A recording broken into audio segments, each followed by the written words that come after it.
on YouTube for posterity's sake. And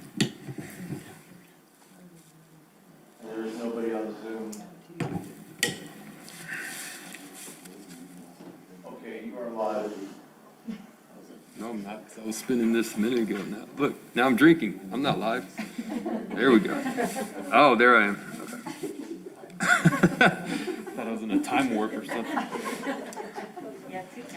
Yeah. All right, we will go ahead and call this meeting to order. We'll go through a roll call. Samantha, would you mind do that? Member Robertson? Here. Member Ritchie's? Here. Member Dozier? Here. You have a quorum, Chairman? Okay, excellent. And do we have any conflicts of interest with anybody on our board? No.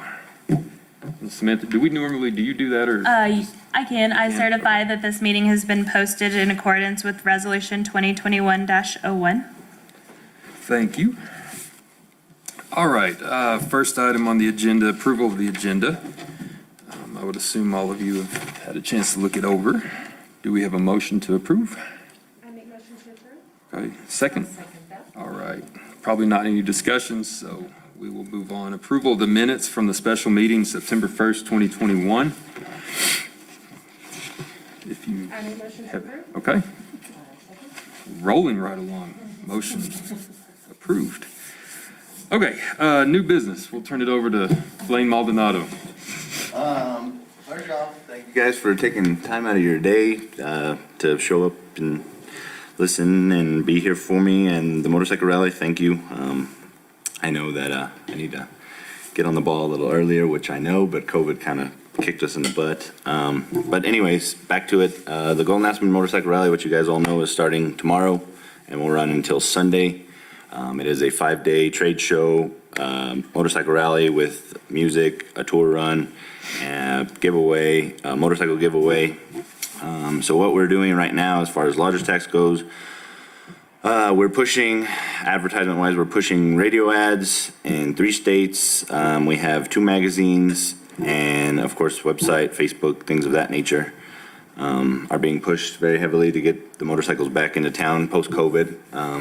Because we have to have events, you know, of course, this village runs on tourism. So we have to get heads in beds and the people here to keep supporting tourism, keep kind of town running, you know, because we are heavy tourism. Like I said, it is 5 day event at Ruidoso Downs Racetrack. They've worked with us very heavy this year. The grandstands will be open instead of just being confined to that one tent.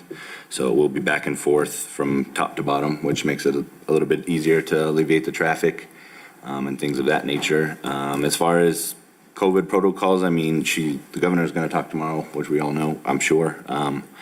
But we're going to raise one wall and orange fence it, so it puts air through there, so it kind of keeps, I guess, the COVID spread down, if you will. So they're working with that, so we can keep these events going instead of having to shut it down and lose them for this year or the next. Touching more on it, we talked with Tim. There is the show going uptown, so we're pushing back and forth so we can keep people from Ruidoso to Ruidoso Downs and vice versa, back and forth, just to keep the town rolling and keep it busy like it needs to be. So everybody gets a share of everything, Ruidoso Downs and Ruidoso.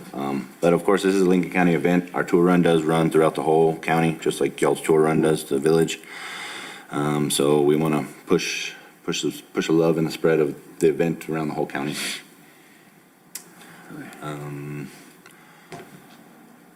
I guess that's kind of all I have. Mr. Chairman, if I may. Yes, sir. Mr. Chairman, I think, the motorcycle rally, both the May and fall rally have kind of been an iconic event for the village of Ruidoso and the whole Lincoln County for years and years. And, from my perspective, I think it's something that we need to get behind, start supporting, collaborating and working with the Maldonados a lot closer.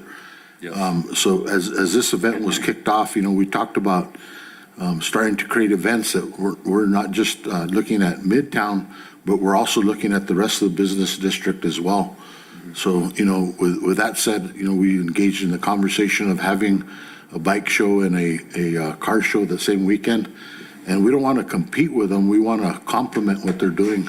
So that's been our intent, is to try to do something that is going to complement their event, give people, something to do in the community, but at the same time, be respectful for the ongoing events that they have as well, so that they kind of work together. So, I recommend it, even though this event's not happening in Ruidoso, it's down at the Ruidoso Downs. There is stops that are occurring here in Ruidoso, one at Donnie's Pit Stop and the other at Anaheim Jack's. And then, of course, business always goes to Midtown for, a lot of the shopping, and then Win Place and Show and whatnot, so quarters as well. And, I think we just need to all get behind this and try to figure out a way to best market it and maximize the opportunity. When people come up here, they're not going to, they don't know the difference between Ruidoso Downs and Ruidoso. They think that this event, and just like before when I used to come up, I always thought the event was always Ruidoso, no matter whether it was at the inn or whether it was at the racetrack. And when people leave, if they have a bad experience, they're not saying, I had a bad experience at Ruidoso Downs. They said, I had a bad experience in Ruidoso. So, I think, getting behind the Maldonados, supporting them, helping to build up their event is good for the whole community. And I know in the past, there's been things from ownership to a change in venue to COVID that has affected the rally. Mm-hmm. But I think now is an ideal opportunity for us to get together and build that back up to what it once was. Yeah. And of course, I think, moving forward, we need to have a discussion about starting to plan early.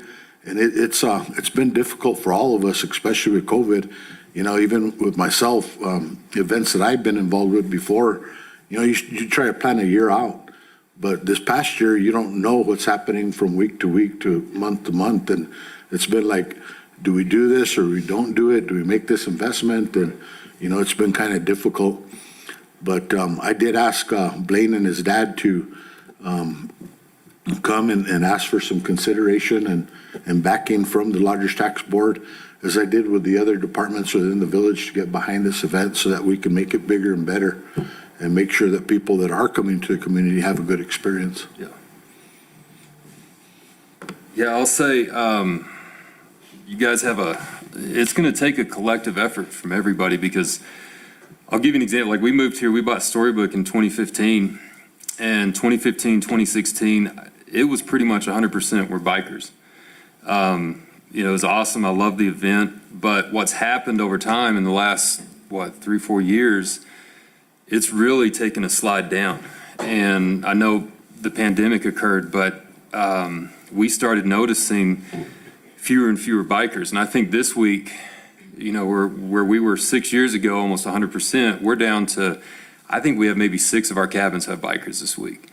And that void, because this has kind of been, the feedback we got was when it was at the inn, it's the same thing every year. There's not much to do. It had gotten really stale. And the void, like, we're fully booked. I'm sure, talking to other lodgers, they're pretty booked, but it's not bikers.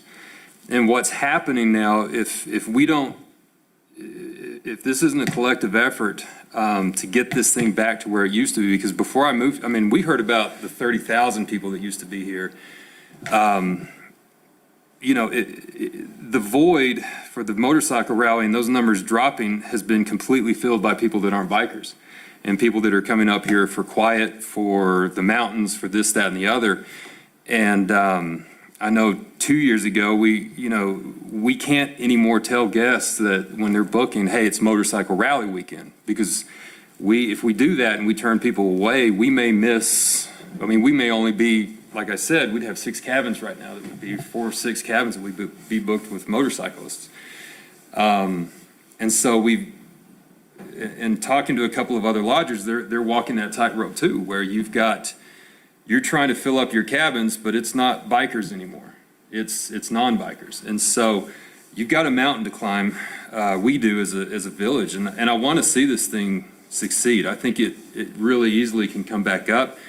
Rodney, Parks and Rec, Tim mentioned the village is behind it, but it's going to take everybody. And it can't just be one-man show, because it's either got to just fade off in the distance and say, man, it was great for years that it happened, but we've filled the void with non-bikers, or we've got to go 100% and say, we're going to fill this town up with bikers that weekend, so that it makes it easier on all of the lodgers to say, hey, it's motorcycle rally weekend. We know we're going to book up, and we don't have to deal with, the people calling saying, it's loud up here and I didn't enjoy it. And so we're kind of running into that now. Like Tim said, the bikers come and maybe they don't have a good time here and they say it's I didn't enjoy Ruidoso. Well, we're now at this point where the other half of people that are coming up here like this weekend it's gonna be loud and this and that, which is fine, but they're gonna leave saying, man, Ruidoso's loud and whatnot. So we've got to go, this has got to be a big event, or it's just got to,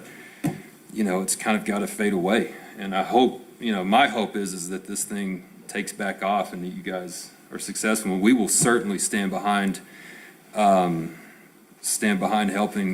any way that we can. I know the village has. I've talked to Tim about this. I've talked to Carrie. You've got a great support group behind you. And just, if you'll utilize all of us, I know it's been hard trying to plan things a year out, but this is one of those things that should be an icon, and I think it'll come back, but it's going to take, the old saying is it takes a village. And so that's my thoughts. If you guys have anything. I know it's taken a lot to come back. I know it was basically ruined by the last people that bought it. I know you have a lot to come back from. Do y'all have anybody, as far as promotions, promoters, is there anybody helping you do this? I know it's a big event for you and your dad. What kind of help do y'all have behind you right now? Well, we have, promoter-wise, it's kind of the whole family right now. Okay. My grandma's there, my mom's there, my aunt's there. It's just the whole family that's pushing it. My friends, as far as like a person that wants to come on board, it's hard, Yeah. to get somebody on the payroll, because we don't know what's going to happen as far as where our expenses are going to go, and then we're trying to put those towards advertising and things of that nature to put the event on, rent the tent, rent the space, lease the space, you know what I mean? So there's money going out as far as that goes, but promoter-wise, anybody that's trying to step in, it's kind of almost like a payroll type deal, and we can't really. So good advertising and promoter help would Right. help a lot at this point. Yes, I agree as well. But like I said, it's just kind of tough sometimes to Yeah. keep them going, especially on just a 2-time-a-year event. Yeah. And in those months, yes, it is planning, but at the same time, you gotta keep it going if it's not Okay. running. No, and kudos for picking it up. I didn't want to come across like Oh. sour grapes or anything, but, I've been here Yeah. since '97. I saw what happened. It was a great event, and I saw what's happened to now. yeah, and It's kudos for picking it up and Yeah. And just keeping it on. to touch on that one more time, of course, I've lived here my whole life, so I saw it in the early 2000s. There was a 40,000 people. Yeah. I led the parade when I was 6 years old on a mini chopper. I still have that chopper. So that year, I remember there was a ton of people. But like I said, it just kind of went dormant, and that's why I really want to pick it back up, because I have seen this event my whole life.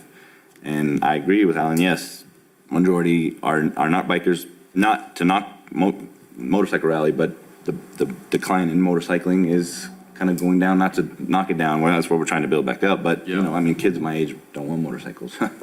So that's why I'm trying to keep it, and to keep everybody going at it, but we gotta, it's like I said, Right. we're gonna have to build it back up. Oh, and I do. I love seeing the bikes at our place, and bikers are the easiest guests that we have. They don't complain about. I love them, but but yeah, just as we move forward into like next May, you've got Tim as a resource, the entire village, and us as well as a committee, and so just use this as much as you want, because we need to. I'd love to see this thing come back bigger and stronger than it was. So, Anna.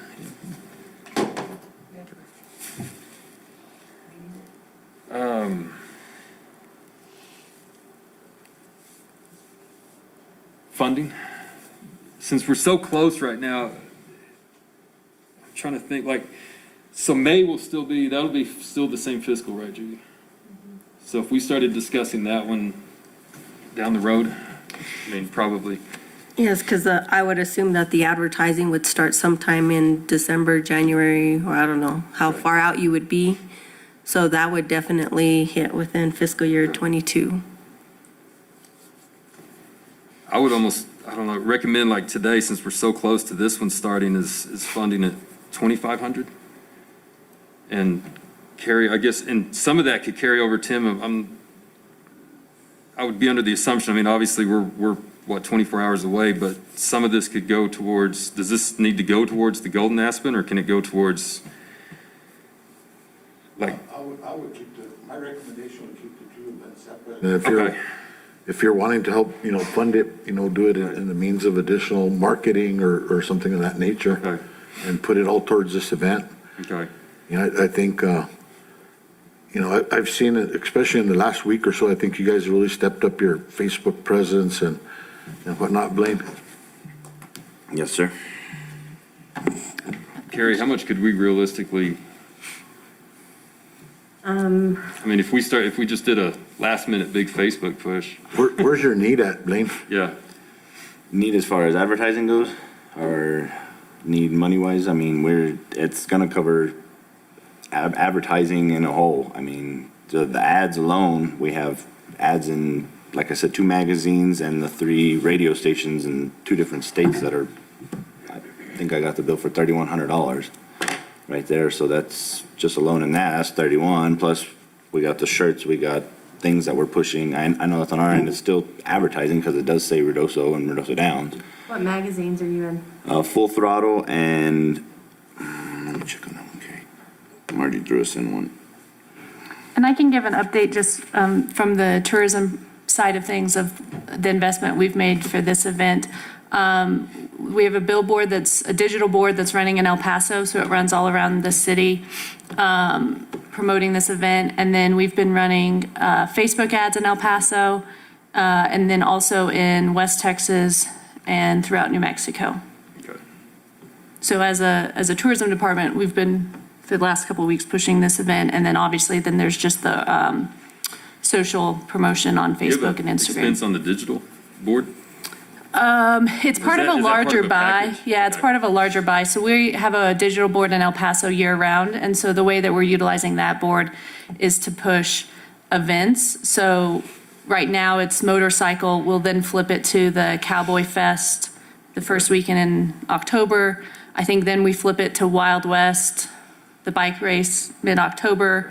And then we'll start the just kind of holiday messaging, but trying to push more of that weekend travel from El Paso. That's how we're utilizing that board for specific events. It's about $18.75 a month. So if the motorcycle rally's been up for 3 weeks, so Okay, if you do $18.75 by 4, then times 3, so I suck at math, so I do I'll let too. somebody else do it. Judy? I don't have my 10 keys, so I can't do nothing.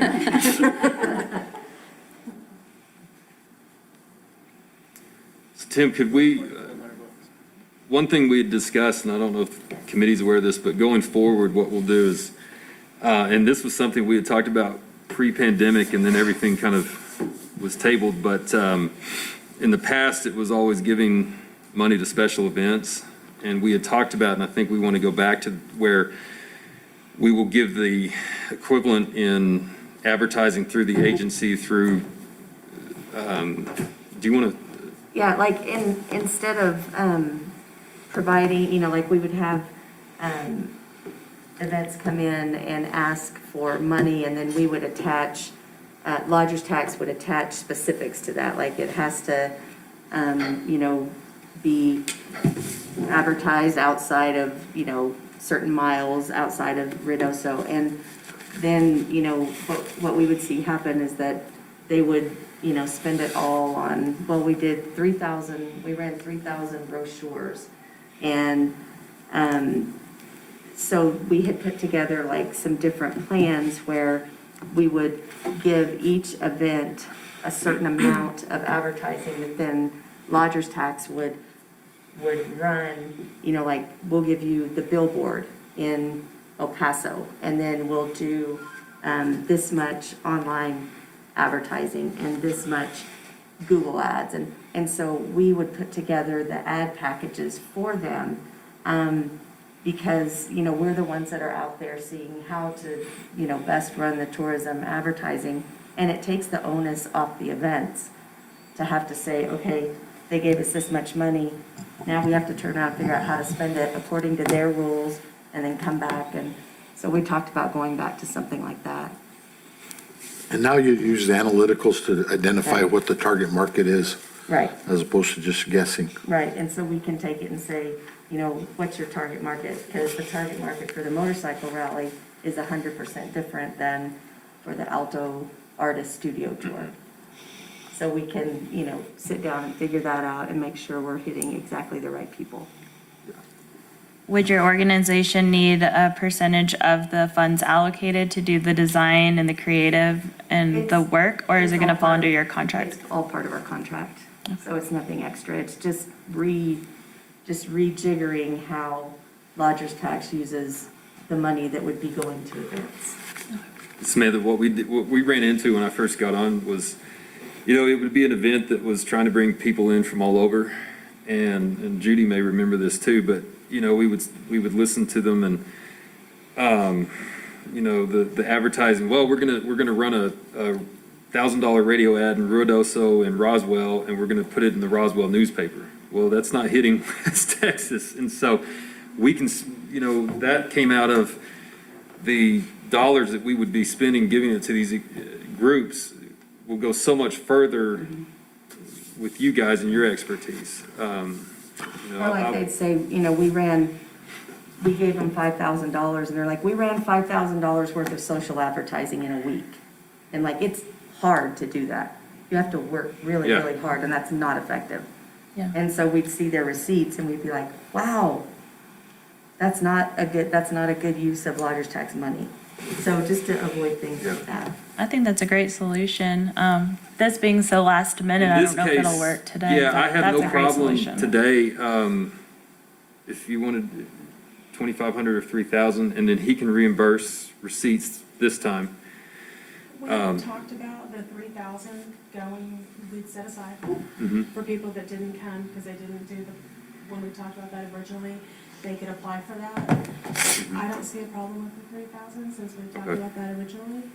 And then as we go into your May rally, you know, you'll be able to work with Tim, but I would encourage you to come back in our next meeting, October, then January, probably the January meeting, and let's start going. Go ahead. Sorry, Mr. Allen, that's my apologies. Yes, I mean to get on them early, and most of the years I do get No problem. right in the meetings when I'm We're supposed to. in but an this- unordinary I don't know. time, so. I don't know why I got so last minute. I just got thrown in. Just I know, I'm sorry. No, but if you would come back in January, then that'll give Carrie, Kelly, Team Tourism, Tim, everybody, you know, we can start planning this and get that one going. And then, when we do our budget meeting next April, you'll be ready to roll for the September event. And a tool that we have now that we didn't have in the past, the village invested in an analytical software, like Tim and Carrie were mentioning. So we'll be able to look back at the last rally you had in May to see what those demographics are, and even compare it, like the September rally to the last rally, so we can get a good idea in terms of demographics for that, so we can even be more targeted in our advertising. Yeah. Yeah, and use all of the lodgers, I mean, use us all, we will all certainly be there to help you, so. I've never come across one that's anti-motorcycle, anti-biker. Like I said, I love seeing them all around, so. Do we have a motion to approve 3,000? I make motion to approve the 3,000 for the. Okay. Second. Any discussion? None. All right. Motion passes. Judy? Thank you. So Alan, that's, Yes, sir. just for clarification, you're approving 3,000 for this event. For this event, He could come back for the May and apply for the 5,000? yes, by all means. I would recommend, is it January that we have the meeting, Kelly? October and then January, or Samantha? Okay. Are you clear on that, Blaine? They're giving you 3,000 for reimbursement of expenses for your current rally, and then they're asking you or entertaining you to come back for the May rally. And then we'll use us to help that one, so. Okay, yeah, so turn in receipts for magazines or anything, and we will be more than happy. All right, does anybody else have anything today? All right, with that, this meeting is adjourned. I was gonna ask Blaine if you had extra bikes so Alan could ride in the front of the parade. That's right. I'll let you ride the mini chopper. I need the mini chopper, man.